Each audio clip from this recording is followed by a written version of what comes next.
Hey folks, it's time for Jungle Drums. I'm joined this evening by Gimboyd and Sergeant J, my partners in crime. Yes.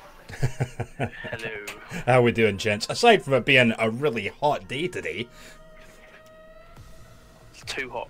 It's too fucking hot. You gotta remember, over here in the UK, we're not accustomed to really, really hot weather, especially this time of year. But hey, you know what? It's fine. We've got. Oh, I think my bot is finally alive.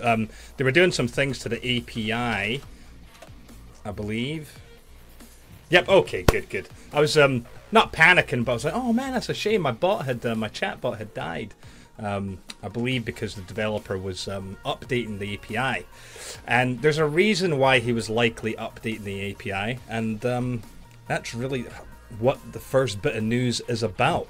If you're currently watching right now, you've already probably noticed the change if you're watching the show live. But if you're not and you're watching this on demand, well, Beam is now... Oh, and I forgot to take off that transition. There we go. Sorry about that. Is Mixer, right? Beam is no more. Basically, it's not just a rebranding. What they have done is they've effectively, you know, it's kind of going along with their mission. They've said basically that, look, you know, the reason for the name change was quite a tough decision for them. And it wasn't one that they made lightly by any means. It was something that they decided on as a team, and they thought that, you know, they believe so much in the platform itself, and the fact that they want to try to, you know, really grow around the globe. They chose Mixer as the new name because it represents what they love most about the service, about the platform, and that's how it brings people together. I mean, I can attest. I mean, that was one of the things that sucked me into the platform, was just the way the community was. You know, they just engaged you, and you know, I was a serial lurker on other platforms. I would pull up a stream and I could just sit there and not really interact. But when I first visited Beam, which is now Mixer, I found myself lurking for maybe 5 minutes, and then I had to get involved. It's just some of the key things. If you've never checked out the platform, I hope you do, because there's a lot of things that people don't know about it. They just see it, or they've heard about it, and they think, oh, you know what, yeah, it's just a competitor to, you know, the other big platforms. But the truth is, it's very, very different. For example, there's some key features. One is something that is called crowd play. So they've actually been working with the devs and Telltale Games, and if you can't make it out. The screenshot's a bit small, I'm afraid, but effectively, you know, there's interactivity. I mean, again, if you're watching a stream live, you know this because I have interactive buttons underneath the video right now. But basically, this is going to allow you to, if someone's playing through a game, the audience, the viewers themselves can actually, you know, kind of vote, make choices, push buttons for you. And it's just really neat to see that developers are actually getting in on this. I mean, if you yourself know how to code a little bit in Python, you can make your own plugins. There's one that I want to make for a certain game, Yojimbrawl, which is local multiplayer, and up to 4 people can play. It's like a samurai ninja fighting game. But the problem is all 4 of you have to use the keyboard. But with Mixer, if I make the app so my buttons are the controls, then viewers could actually join in. You know, we'd be playing off my local machine, but, you know, you would actually be controlling the other characters. And that's only possible due to the platform's faster than light technology. Again, if you're watching this live, there is no delay. You know, if I type into chat right this second, hello, it comes up instantly. That is the beauty of Mixer as a platform. The biggest thing in my mind is this thing they've introduced now, and I'm just going to see if I can pull an example of this up. Just bear with me for a sec. I just need to make sure to mute this, because otherwise we'll be hit by the audio. Okay, so he's only got 2 people. He's only playing with someone else right now, but one of the big things they announced was co-streaming. Now, okay, you might have heard of multicast and multi-streaming from other places, but on Mixer, depending on the size of your window, this is the way it works. Now, here's a really, really great guy, Magnetron, who, you know, in fact, let's do a little shout out for Magnetron here. Magnetron, great guy, fellow Scot, but you can do this thing called co-streaming. So as you can see, oh wow, look, now we're actually getting live. A third person is joining the co-stream. What this allows you to do is invite people to your stream who are also streaming on Mixer, and once you've done that, when someone navigates to your page, they're actually going to see all of the people involved in the co-stream. Now that sounds great, you might say, but oh, chat's got to get hectic, doesn't it? Surely chat's going to be hectic. 3 different chats? Well, guess what? On Mixer, the chat is integrated into a single chat. So no matter whose channel the viewers are on, if they type into chat, it's going to show up for everybody. It's really, really groundbreaking. I mean, we as a group, you know, if you tune into us on a Tuesday, you know that we play Rainbow Six Siege quite often. And we've just been discussing it this evening about how amazing it would be if, you know, when we're playing Siege, everyone's streaming on Mixer. So if someone tunes in, you know, say they come on my channel and tune in, they're actually getting all of our points of view whilst we're playing the game. Co-streaming is just, it's magnificent. It really, really looks quite amazing. So hopefully we'll tap into that. There's a couple of other big deals that they're talking about as well, and that is this Mixer Create. It's only on a beta launch at the moment, but basically they're changing the way the mobile app works. Their goal with the mobile app, which currently, you know, has a delay on it of about 20 to 30 seconds, they're trying to get it so it is going to have FTL. There'll be no delay on mobile. That is coming. But the other big thing is the new mobile app is going to enable self-broadcasting. So for those of you out there who love doing your IRL streams and whatnot, you're going to be able to do that from your phone without having to use a separate app like Live Air Solo. But the other thing it's going to allow you to do is, initially I believe it's just on Android at the moment, but as time goes on, you're going to be able to stream mobile games. So if you're playing Pokemon Go, if you're playing, what, Clash of Clans, guys? Is that one of the tablet games? Clash Royale. Clash Royale, right? All that type of stuff. You'll be able to stream to Mixer from, you know, your devices. So, it's just really, really quite neat. Quite interesting. Some other key changes that are coming. They've launched a new channel, Mixer.com Channel 1. Let me just do another one of these.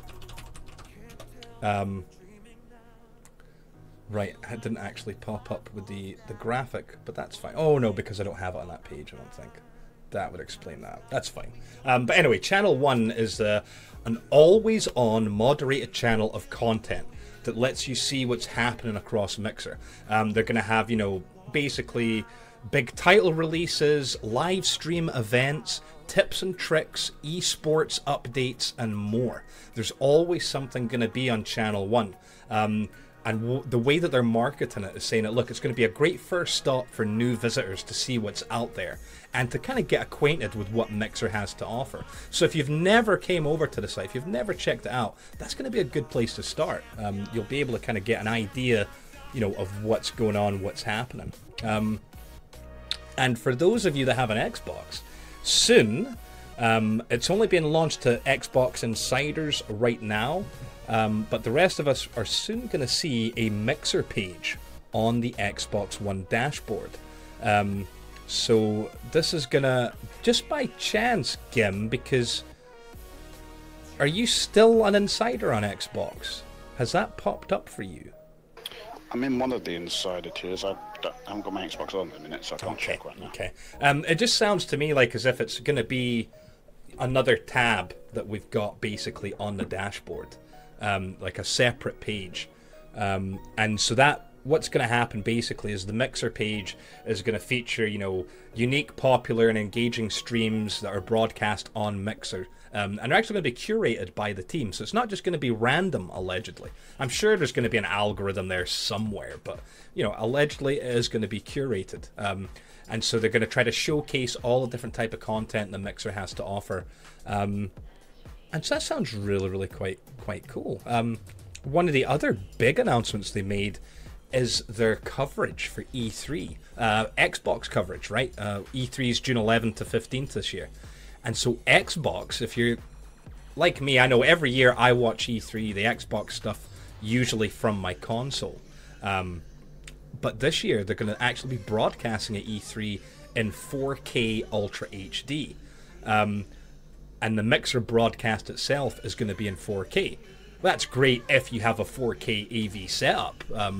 But, you know, of course, if you don't, then it really doesn't mean much to us. But I think this is more just a case of demoing the tech. You know, it's showing that, hey, look, this platform is capable due to, well, the bandwidth that's available, but also the codecs and the technology they're using to stream at 4K.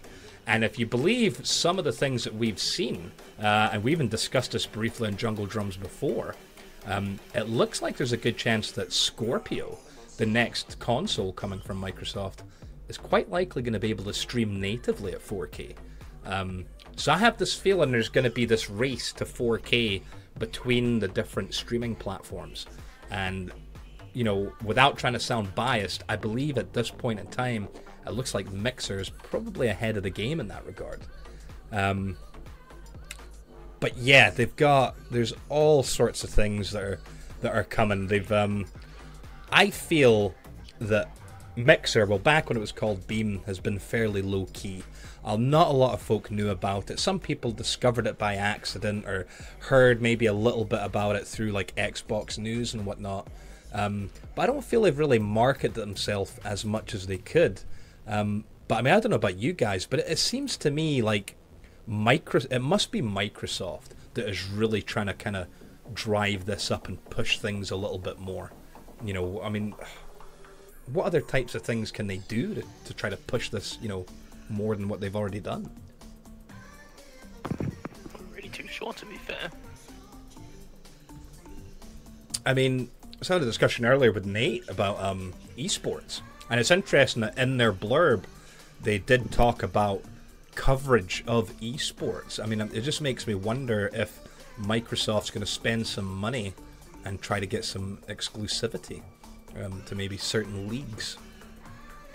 Esports is quite a big streaming thing now, isn't it? It's very heavily done on things like... Oh yeah, I mean, look at just say, if you want to get in on the esports streaming, you've got to have the top tier stuff, so sort of get LCS off of Twitch, sort of thing. Mm-hmm. Yeah. Yeah, and I mean, that kind of thing's difficult when it's already so established. You know, I mean, you look at some of those league streams and whatnot, and, you know, especially the big tournaments, and you're talking, what, 40, 50,000 people tuning in. So I suppose it might be a bit unrealistic to expect that many people to uproot and change, but at the same time, you know, if they do enough kind of pre-conversion PR, you know, like if saying, let's use Siege as an example, if they say that's it, right, so Siege Season 3, 2017 exclusive to Mixer, you know, and start hyping it up and getting people to come over. I mean, I think now that it's integrated to the Xbox, gives it a little bit of, you know, traction. Give it a lot of push. Yeah, and then even with the Windows as well. I mean, if it's, I don't think they've done it yet, but we're supposed to be getting a Mixer app on Windows 10. You know, the broadcasting is already built in, but we're supposed to get the built-in viewing as well. I think once that happens, once that's kind of penetrated the PC market, it might alter things as well. Well, I'd say an interesting route, which I don't know how it would work, or if it would even be possible, is if they're obviously doing things like esports and everything, is there any way they can, I want to say, bolt on or put with it the interactivity that Mixer is so, I'd say, proud of? Mm-hmm. What it's sort of built around. I mean, is that something that's possible with things like esports? If you have, you know, that's I mean, that's a good shout. I mean, the beauty of the interactivity, especially if you're doing like a soundboard, for example, is that, you know, that sound, obviously it comes through the stream for all the people seeing, but the sound physically only comes through on the host machine. So it wouldn't put off the guys actually playing. No. But that could be some interesting stuff, you know, like people doing, you know, like the air horn thing or something for however many sparks. That could things be like them plays or stuff like that. Or can you imagine? Can you just hold on? Thinking of Siege, can you imagine if the players themselves didn't get to vote on the map, but instead through the interactivity, the viewers voted on the map? I think I'd kill the esports a little bit. Well, but come on, it sounds cool. Give me that at least. there is that sort of stuff, though, isn't there, that they can almost have with that sort of community events as well. So you could have things like a community tournament where the players, the viewers vote on who's in each team. The viewers vote on using the interactive boards, as you say, the map placements, even who the actual players pick in terms of that of they're playing, for example, League World Champions, they'd select. If they were playing Seeds or Operators, they'd select. If they were playing something like even like Hearthstone, where they have predetermined decks, and then the Beam viewers will vote percentage pick what deck they should play with. It's all that sort of stuff, which could potentially be something that really does make Mixer quite a cool platform and quite a good platform. I've just managed to get my Xbox on, and the app is now called Mixer. Yep, that is true. But when you load it up, it still says Beam, so I haven't fully updated it yet. Yeah. I think that through soon. From what I was reading, it's the same with the co-streaming. I don't think it's implemented on Xbox yet, as far as trying to start co-streaming. I think you can accept, but I could be wrong. But it's supposed to be coming soon. It'll be coming soon. No, it'll be interesting to see. It's still early. It's very much early days for Mixer. You know, and I think in the short amount of time it's been around, it is starting to grow quite a bit more. It's starting to become a bit more accessible, especially with the increased accessibility for folk who want to stream. I mean, as soon as they integrated Windows 10, you know, removing the need for OBS and XSplit to stream PC games, you know, just it opens it up to such, you know, a huge it's just like potential user base. Traction, hasn't it? It's just slowly, as you say, it's just pushing forward. It's only improving. I don't see them ever taking a step backwards, really. Yeah. They just seem to be constantly moving forward with this. And you say it'll be pretty good to see how far it goes and where they go with it. Right, well, hey, so that's the big news about Mixer. We shall now move along. You know, that news just dropped today, and that is why originally it wasn't in the plan to be discussed this evening. But as soon as it hit, you know, it was just too much. We had to absolutely talk about it. Our next news item is from our good old buddies over at WCCF Tech, and this is about, well, something we've discussed before, about AMD Vega, the RX Vega, and the Vega is the next big video card that's coming from AMD. Allegedly, the Vega is going to be quite powerful, quite amazing. So whilst we don't have the full details on the RX Vega yet, we do have details on the Frontier Edition. Now the Frontier Edition is a professional level card. So if you're familiar with the NVIDIA lineup, you know, basically it's aimed at that, you know, what used to be called the Quadros, and nowadays I can't even remember what they're called. Are they the Titan Volta? Yeah, I think the Volta is one of the names. But anyway, the specs on the Frontier Edition looks just crazy. 64 compute units. They're talking, what is it? Is that 15 teraflops of single precision computer performance? 13 it says on the... Is it 13? You go down to the little table at the bottom of the... Oh yes, there we go. Yeah, 13 teraflops and 25 if it's doing FP16 as I opposed think to it's slightly more scary to look at the one to the right of that by the fact they've got the Raging RX Vega Pro Duo. Yes, the Pro Duo is crazy ridiculous. overkill. Oh man! But anyway, this card is coming down out. The Vega Frontier Edition is coming out at the end of June, second half of June. So that's great, that's cool. But you know, for us gamers, what do we care, right? Who cares about this professional graphics card? You know, for people using CAD and all that type of stuff. Yeah, you're right. That news doesn't pertain to us.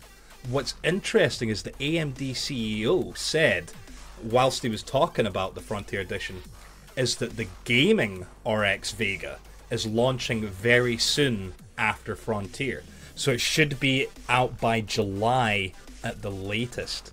I wish we had more details, but from what we know, I mean, it does look like this thing's going to be around the same. You know, it's going to be a Vega 10, 13 teraflops as far as the kind of, you know, the memory bandwidth and whatnot. We don't know any more deets. You know, there's plenty of leaks out there, plenty of rumors, but we don't have the cold hard facts. The only fact that we do have is that, look, the CEO of AMD is saying it should be coming out in July. And so I know I, for one, will be patiently awaiting and can't wait to see what it has to offer. I'm also interested in what the price is going to be. But we'll just see. You were going to say, Jay? Can I just also say, well, the same as you, looking forward to it. Can I also just say how sleek and lovely and minimalistic the cards look? That is true. Right, Those ones. I don't know what it is. They look so nice. They certainly did. Let me. Where the heck did my if I just pull it up just again, really quick. That image that's right there, as you can see. Nice and sleek, similar to the RX 480 reference design. If you remember when that came out, it had this type of solid face with just the fan, but then they've also got some other colors down here. As you can see, this kind of brushed aluminium effect with a little bit of lighting and whatnot. But yeah, good looking cards. Be interesting to see how they perform. Right, our next bit of news is actually straight from Xbox. This just happened yesterday, actually. Xbox announced that the Game Pass launches on June 1st, but if you're a gold member, access started yesterday. If you're not familiar with the Xbox Game Pass, well, first of all, you must not be an Xbox user, and you may have likely just not turned on the internet, because there has been a lot of news, a lot of kind of hypening, considering, you know, about this Game Pass. Basically, I think someone even used the term Netflix for gamers. And the whole concept was going to be this digital gaming subscription service where you pay $10 a month. What is it in our money, guys? Is it the same? Is it 10 quid? I think it's probably the same. Most of the time it is, isn't it? If anything like that. Yeah, true. It's usually the same price. But basically, we can, as gold members, we can start a 14-day trial if we wish right now. So that's neat, I suppose. But just some of the blurb that they're giving you says that, look, hey, anyone with an Xbox Live account can start your 14-day free trial and play over 100 games. Yeah, so Gim, how are those 100 games looking? Well, those 112 games, I counted them. 39 of them are Xbox One games. The other 73 are backwards compatible Xbox games. Okay. And the majority of them seem to be games we've had for free from Xbox Games with Gold. So it feels like kind of a cop-out. Yeah, that's the exact word that popped into my head. Pay us monthly to play them more. There's a couple of good ones in there, but nowhere near enough to justify it, in my opinion. Mm-hmm. I mean, personally, I've had it all. Because, hell, even the games they put in their featured section, there's only one I like, and that's like XCOM Enemy Within, which is 360 game. Okay, yeah. Mm-hmm. The rest of them I'm just not that bothered about. I mean, I've either played them all before, or they're just not worth playing. I mean, what do you think? Who's the target audience for this? I mean, is this a case of people that have never had an Xbox before or only recently got it need some games. It's almost like it's really. to bring in new users as well, new people who haven't played consoles or new gamers to their brand, almost to the Xbox family, due to the fact that, especially if, like the younger generation, if you've got new people coming into gaming who want to buy a console, they haven't got to worry about buying all these games, they can actually just do this. Whereas obviously those sort of long-term users who have played all these, it's almost, I say almost like a little bit of nostalgia for them if they want to play some of these games. But as Joe said, if a lot of them have been out already, It's heavy on nostalgia, I've got to say that. You'll find that a lot of people have already had them and played them. So for them, I would say it's almost, I could say it's almost aimed more towards new users, maybe more as a sort of. I suppose that sounds reasonable. I mean, with that many kind of 360 games, I suppose that makes sense. I mean, if it's kind of aimed at maybe a generation that missed out on the 360 and the Game Pass might be, you know, quite. I think it's more than a generation just missed out on 360. Some of these games are like, I mean, they've got Sega Vintage Collection games, like Golden Axe, Streets of Rage. Oh yeah. And the Max games, they've got first two Soul Caliburs, the HD re-release of 2 and just a re-release of 1. So, well, maybe even for those, you know, those individuals who are quite like retro gaming, then it might be worth it for. Could be. There's a few there.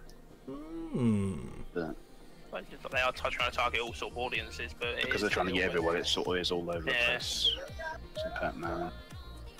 I mean, literally a lot of these games were just free recently. No, I did. I mean, I have to admit, I had a look briefly at the Xbox One titles, and like you say, I mean, I was going through the list. I'm like, oh yeah, yep, they gave us that one for free with Games to Go before. Yep, then we already have that one. Yep, already have that one. Already have that one. It's like, oh, I mean, my God, some of the best ones on there that we haven't had for free. There's Blood Bowl 2, which is fairly recent. There is, I'm trying to scroll through, the reboot of Devil May Cry Definitive Edition. That's on there. Gears of War Ultimate Edition, just a re-release of 1, which is also on there as well, by the way. Yeah. 2 of the games are basically the same. Gears of War is on there twice, basically. Right. And they still haven't, am I correct in saying as well, they haven't actually shared yet how long a game's going to stay on the library? Because we know that they're going to rotate, but I don't think they've actually came out and told us what kind of rotation we can expect. I can't remember if they mentioned it at any point. I mean, a month would probably be what they'd be looking at potentially. But even then, a month doesn't seem like. Well, if you want to try and get all through those games. Well, yeah. I mean, that's what I'm thinking. You know, maybe it's a case of titles enter the catalog every month. They may also leave over time as well, but they didn't give it a say how long they'll be on there. But every month they'll add new ones. So I'm almost imagining, like, when they add titles per month, it probably won't be that many. And then, say, after maybe the first 3 months, they'll maybe start dropping off, like, maybe 10 at a time or something. So then that way they just kind of slowly, the stock, you know, like initially there'll be no stock rotation for a few months. But then they'll start to kind of introduce it and, you know, I'm just using a ballpark figure at 10, you know, could be more. But I would imagine. See if over time because obviously they're going to start with the big catalog they've already got anyway. But if over time those games that come in first, for example, to the next, we'll say usually our number 10 games, they will be the first lot of games to rotate out when the whole catalog sort of rotates. So see how it'd be interesting if that's what happens. It almost enters a sort of queue as to where they enter and then when they get booted out in the life cycle. Or if they'll just sort of randomly pick games, which I kind of highly doubt. But there'll be some sort of logic to it. There's also something else I noticed. Another selling point of it is the 20% discount of the Xbox One games. Oh, of course. But that only applies to the Xbox One games. Oh, not the not the backwards compatible. And 10% off related add-ons and consumables. So the 20% is only for the base game. Okay. 10% over everything else. On the 360 games, Very very cheap applies anyway. while the game is in the active catalog. Hmm. So I think most people will be playing a game. They've got to keep track of when it will be leaving. Because of, Hopefully they'll give you alerts for that, especially if you're going to miss out on the I would opportunity hope so, to but- buy it. Yeah, I wonder if maybe like even when you install it, Not if maybe it stackable tells or you. combined with any other offers, so there's already another offer on it. Yeah, Get that. you won't be able to get it. No, I wonder if they'll do that. If maybe it'll be like a notification, like when you install the game and it says, available for 120 days or something. You do have a special notification come up if you've got a like a EA Access did it when you've got a limited time with the game. They do that for their early access games as well. Of course they do. There's yeah. like this much time left. If they do that with these games, then that's a good thing. But somehow I think that might slip. Oh well. So there we go. Netflix for Xbox. Xbox Game Pass. It's out now. More expensive, not as If many you, things. it's out now if you have a gold subscription, and if you don't, which I'm just trying to imagine a world and where I didn't have a gold subscription from Xbox, that would. Let me know if you only have a silver, so I can refer you and get free stuff with Xbox Live Rewards. Yes, same here. Me first. I need it more. But yeah, so there you go. June 1st for everyone else out there. Right, the next game news we've got this evening is concerning Far Cry 5. Now, this was all over the internet as well. So much more information's coming out. This story's from The Verge, and it's about how Far Cry 5 promises to be controversial, but not for the usual reasons. Before we start talking about Far Cry 5, I mean, I remember when the first Far Cry launched, and it was just awesome, right? I mean, it was brutal on computers at the time. I remember I had a gaming laptop that could barely run it, but my desktop, which at the time would have been a, oh god, what was it? A Pentium 4 at 3.2 gig, and I had an NVIDIA 6800 GT, and it ran it silky smooth, and it was an amazing game. The story was cool, the cutscenes were neat, the graphics and lighting effects, that engine. Remember, that was the debut of that engine that then famously got used in the Crysis games. So Far Cry 1 was a big deal. Far Cry 2, I actually enjoyed it. I remember playing it on 360, had a great time with it, really cool. Far Cry 3, same thing, loved the story, loved the aesthetics, just everything about it. And then for some reason with Far Cry 4, I thought it was going to be awesome because the story looked great, but I never actually got round to finishing it. Well, I mean, I finished it like everyone else finished, where you just sit at the table and don't move. But when I actually came to play through the game, I remember getting to a certain point, and I just found myself disinterested. It didn't engage me. And then by the time that Far Cry Primal came along, I didn't even bother with it. I don't know what happened to the franchise for me, but somewhere along the line, I just kind of, lost interest. Well, you can see where you lost interest, and it's because 4 came out so soon after 3, it didn't change enough. Whereas 2 and 3, there was a nice big gap, and 3 felt like a proper evolution of it. True. So there was some definite mechanical differences. Expansion. Yeah. It basically used the same core. That's what Ubisoft have been doing a lot. Just take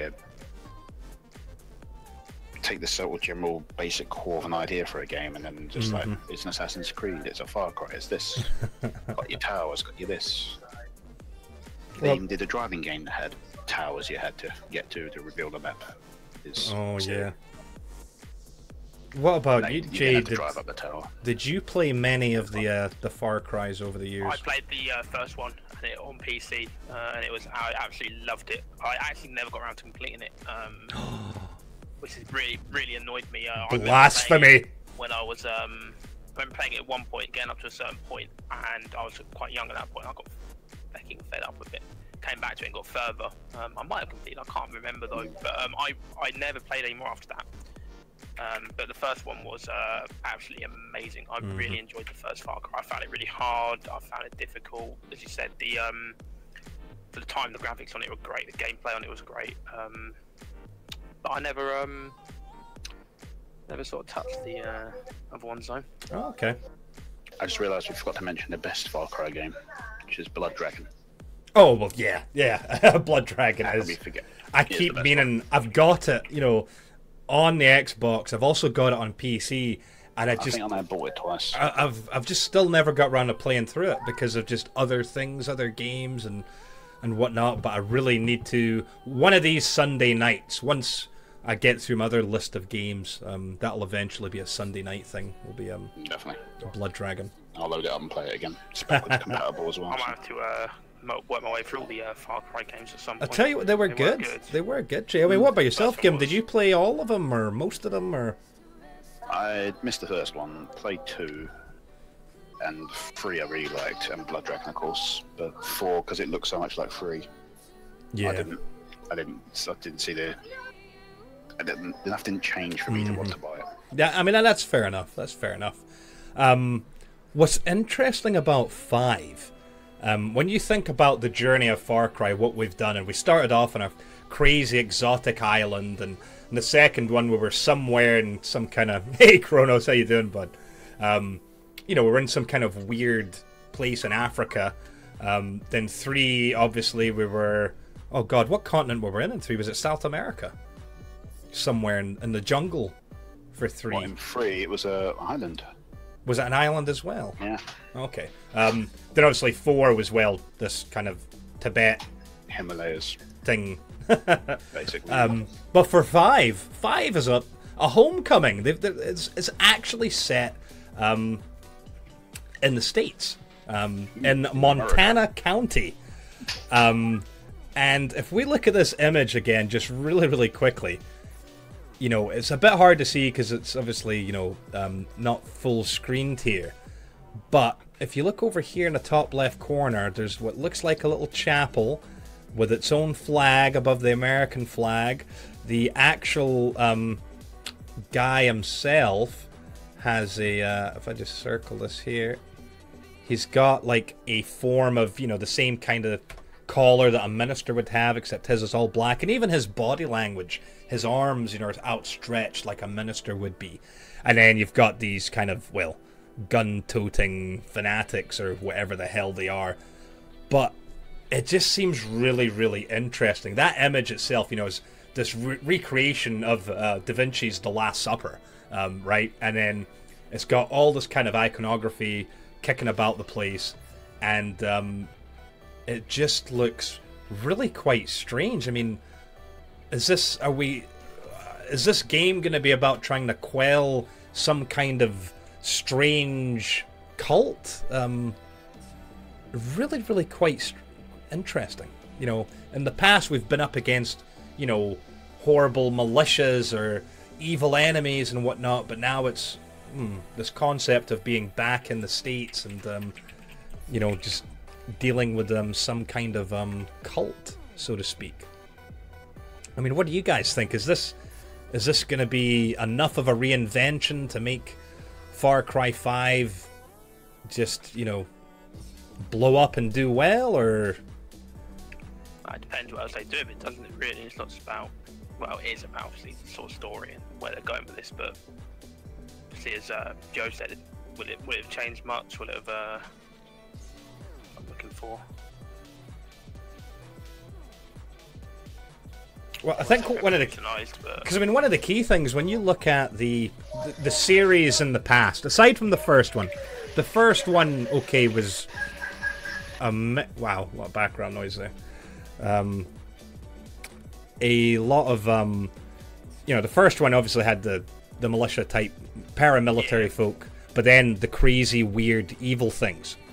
But then you look after that, and every single game, 2, 3, and 4, were all kind of ethnic things, weren't they? If you think about the enemies, it was always like an ethnic, indigenous population of some kind. It was, you know, I hate saying that the games were racist. That obviously wasn't their intent. That's not what I'm saying. But if you think about it, that's always been kind of the model they've used.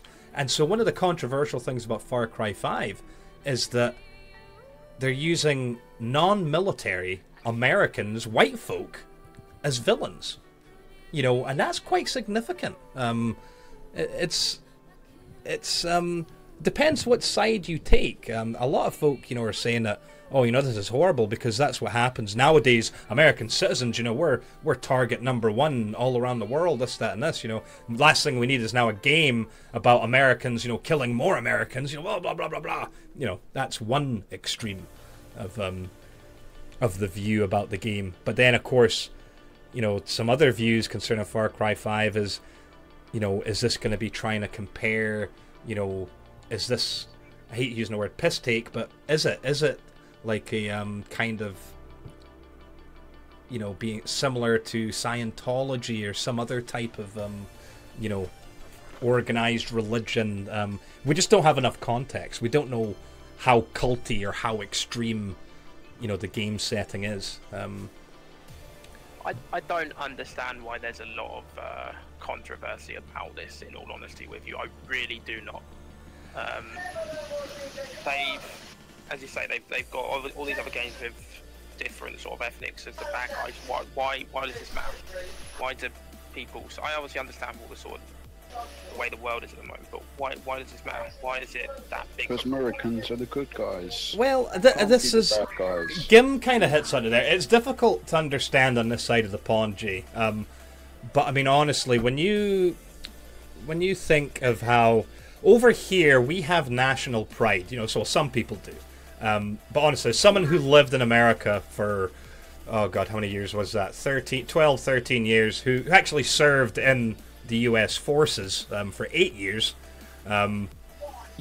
Patriotism is huge in the US, okay? And what people from outside the US might look at, someone as being, a gun-toting crazy person, that's not necessarily how that person would be judged, in that community. I mean, when I used to live in Louisiana, for example, we used to do all the hunting, the fishing, all the outdoorsy stuff. When you look at this image, again, if I pull it up, that's what these guys look like. These guys just look like, nice, your typical type of, a manly man who likes to go hunting and fishing. They don't necessarily look like crazy cultists. And I think that is maybe where some of the outrage is coming, is that, this view of, Americans are crazy, gun-toting, meatheads. I think maybe that's where some of the critique is coming, because it's not the stereotype. It's not a case that people are running around with shotguns going crazy. Internationally, a lot of people outside the US think that, but honestly, it's not the case. I want to throw something almost, I'd say, political out here with this. I almost find it a little bit ironic, because you're talking about the fact, obviously, they're not seen like this, but why can't this just be, in essence, a small extremist population? And obviously what's going on in the news as well, that is almost, I wouldn't say almost, but exactly the sort of same. You have this extremist section of a religion which does not represent the whole religion as a whole, does not represent the whole community as a whole, and that is, in essence, almost what you could see as being depicted here. Exactly. That's what I'm looking for. Exactly. And that is why I do not understand it. But you see, this is the thing, though, and I think it's clever, Jay. It's very clever from the writer's perspective, because it's like you say, they're actually taking something that is very topical to the world presently, but what they're doing is they're changing the lens of focus. So instead of focusing on a certain religion, a certain ethnic group, these things that have plagued the news for the last however many years, they're saying, okay, all your fears and all your, your negativity and stuff, let's change that focus. Instead of being on them, now look, it's on people like you. What do you say to that? And I think that's where the controversy comes from. People don't like that. It makes them uncomfortable. It makes people uncomfortable.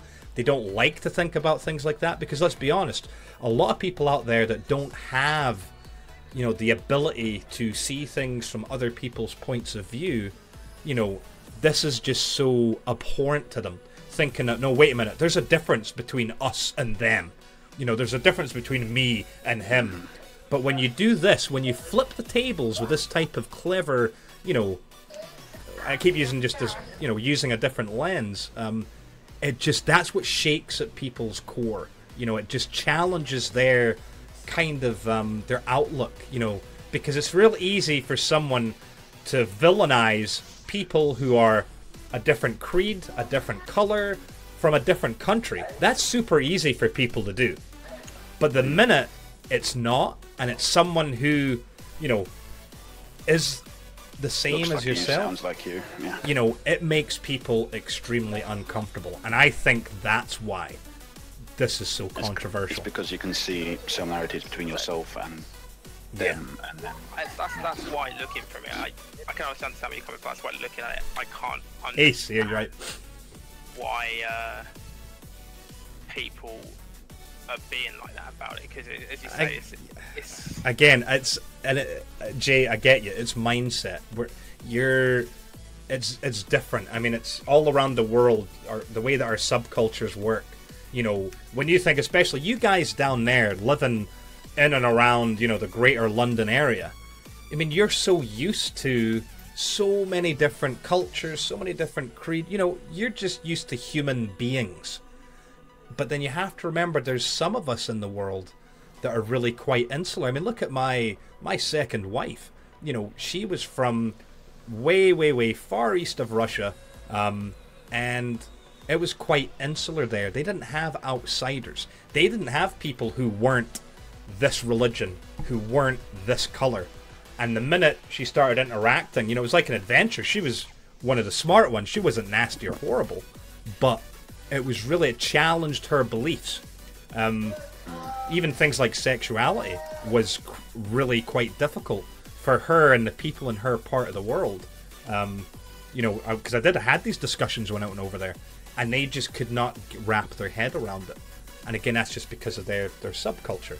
Just like you're saying over, you know, you find this difficult to understand. Again, it's just because of the way you were raised and the way that the kind of culture is over here.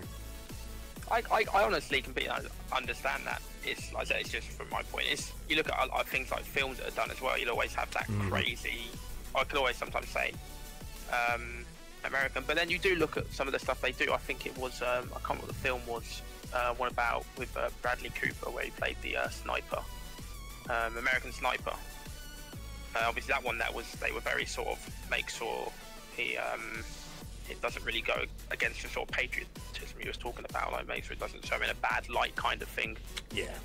Because obviously it was kind of almost say a homage or not, but yeah. So I can see where you come from in that. But again, obviously from my own perspective, I'm not going to talk. It'll be interesting to see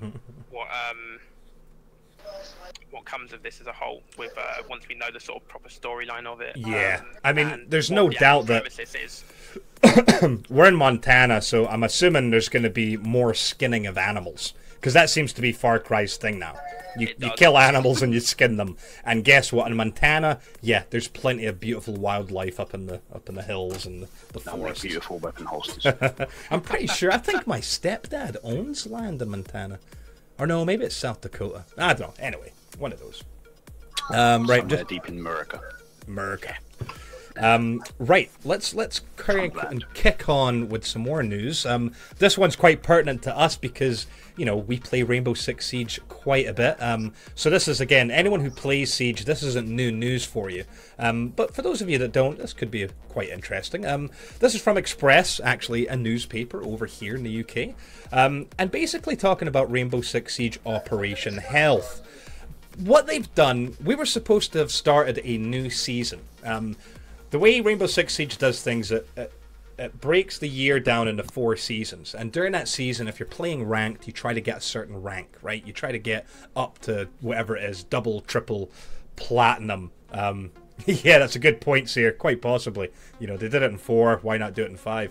But yeah, so that's the way it's supposed to work. So this season, we were supposed to get new maps, new operators, blah, blah, blah, blah, blah. But instead, they've said no. That's not happening. They have engaged what they're calling Operation Health. What that means is no new content for this season, you know, which a season's 3 months. So what that's done basically is delayed new maps, the new content, but that doesn't mean they're being lazy. Oh no, Operation Health is all about improving the infrastructure. One of the downsides of Rainbow Six Siege is for chat and for matchmaking, it does some silly things. even so, on multiplayer, there is dedicated servers. It still uses peer-to-peer for chat. And then also the way that it matchmakes is a little bit... I mean, come on, what's the best way to sum up the matchmaking, guys? Aside from crap. Slow, tedious, long, a part of the game. Actually, it's pretty much the game. It's broken. It's horrible. So basically what they're doing is they're upgrading the servers. They're taking these features like the matchmaking and the party chat away from this peer-to-peer. They're making those dedicated as well. So that should improve in performance. They're also upping what they call server tick. To explain server tick in the simplest way I can, we all know how a computer works, right? How it cycles per second. That's what that gigahertz means, right? It's a cycle. So on a server, what effectively happens, like in a P2P game, right? PvP, someone shoots and the bullet travels or whatever, it registers a hit. How a server deals with that, it's refreshing. You know, say 30 times a second, it's looking to see if a shot's been fired and if a hit's been registered. So you can imagine, in a fast-paced game like Rainbow Six Siege, you want to have a fairly high tick rate for accuracy. Otherwise, you end up encountering things where, like, this guy's standing here, you shoot him, he moves away, and then, you know, the hit registers. And, well, let's be honest, that kind of is what happens currently. The dev said that was because they had a low tick rate.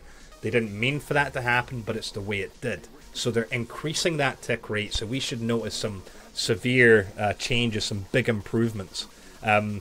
Also, they're changing the matchmaking to now being like a one-step queue. Because at the minute, how does it go, guys? You end up, say, we make a squad and we choose a game, but we're one short. So then we get a screen telling us searching for teammates. Then we get another screen basically saying searching for opponent. Then another one that says connecting to game. And then finally the game starts, right? Something along those lines. Yeah, something that's sort of a way of going about. So what you usually do, it'll find someone, they'll disconnect because something's not right, and then it will still be searching for an enemy team even though we haven't actually got a team, so it doesn't do anything. Yeah, that's a good. Yeah, you're absolutely right, Sir. It's that kind of matchmaking is way old school. It is. It's like when you know Team Fortress on dial-up. It's just ridiculous. But that's kind of what we have at the minute. It's crazy. But it's quite interesting to see. I think it's nice to see that the studio has taken the time to say, look, right, we're just we're stopping what we're doing. No new content because we want to focus on improvements. You have to remember Siege is an esport. Just the last weekend there, they had the big Pro League finals, which were, just brilliant. And Rainbow Six Siege is allegedly not going anywhere anytime soon.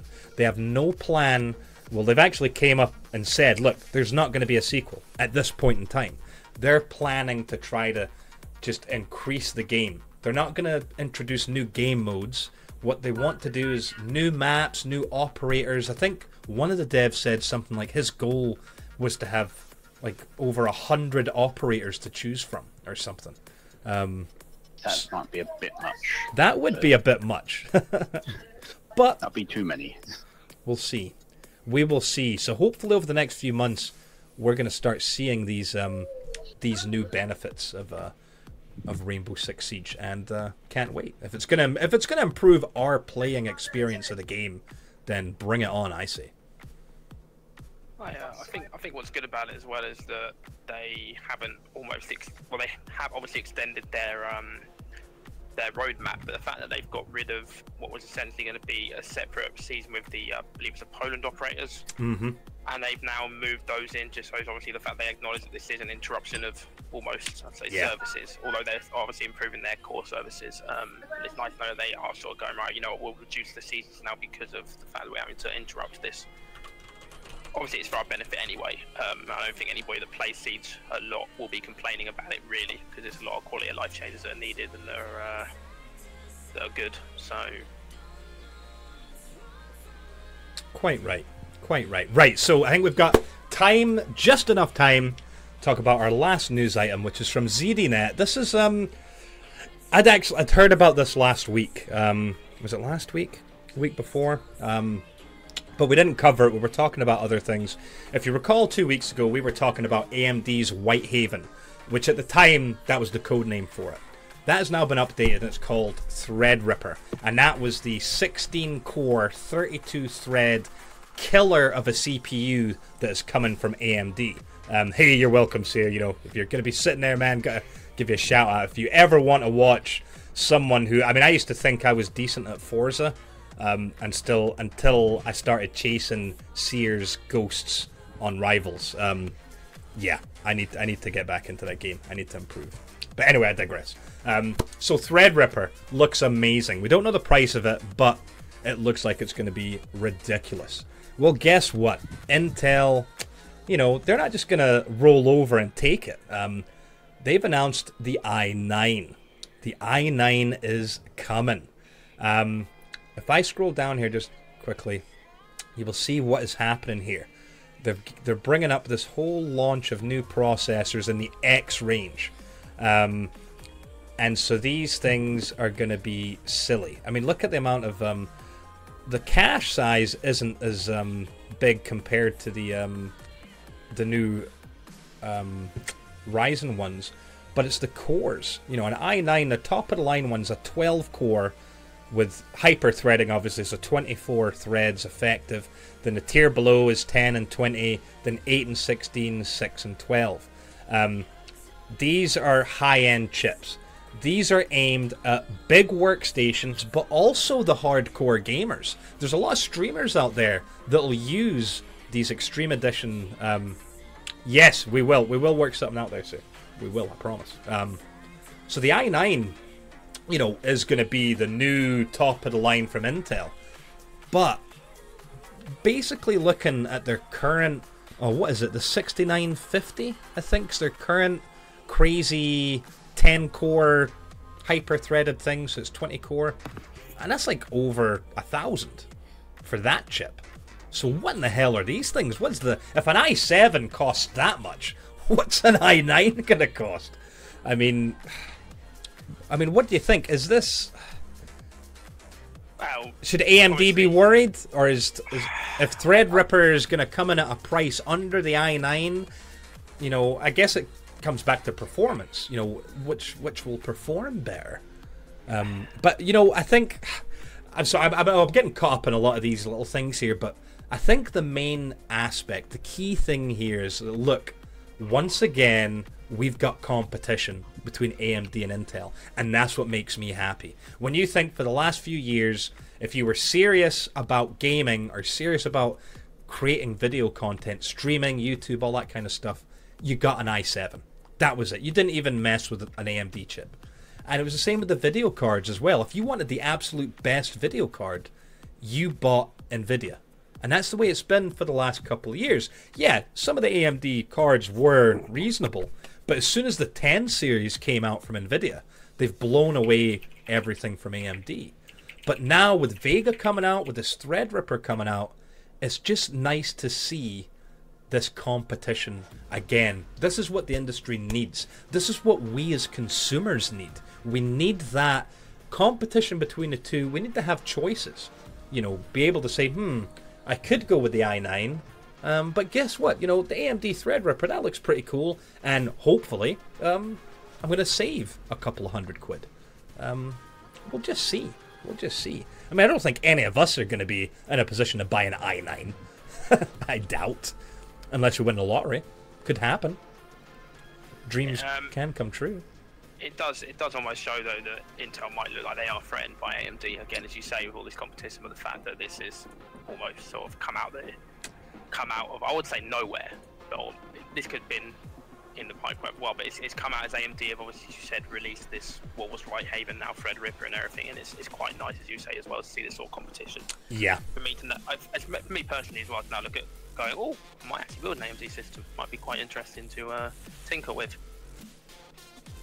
But I think these are going to be, as say in the chat, a lot of money, and I think for me personally, yeah, for those sort of top-end gamers, people that have the money in their pockets to burn, then for them, yeah, maybe it's great. For somebody like me, I don't think I could fork out. I don't think I could warrant forking out that kind of money at the moment. No, you're absolutely right. At all.